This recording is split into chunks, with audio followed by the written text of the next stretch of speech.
Kainin natin to. Ay, bakit puro sili yan? Siyempre, madalas natin nakikita yung mga comment ng mga followers natin na kainin natin yung sili. Kaya ito na. Tara, let's go! Itong bell pepper, ang laki na to. Pero siyempre, try natin. Kainin na natin.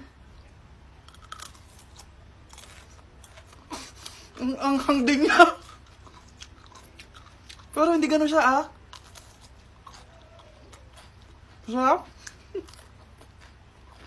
Next, pupunta na tayo sa paanghang ng paanghang. Itong siling sigang, kainin natin. Pero bago natin kainin to, don't forget to follow me and comment sa comment section. Next, kakain natin ulit, ha? Kain nga, king.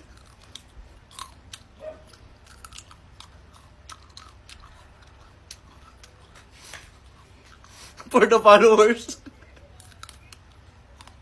Next, yung siling labuyo. La, mas maanghang to.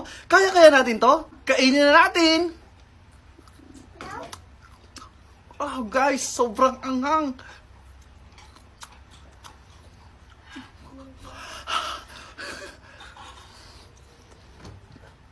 And last, ano kaya ang question mark na yan? Baka mas maanghang yan. Tara, let's go! Itong gatas, inumin na natin pang tanggal anghang. Ang anghang pa rin niya, guys. Don't forget, follow, comment, and share!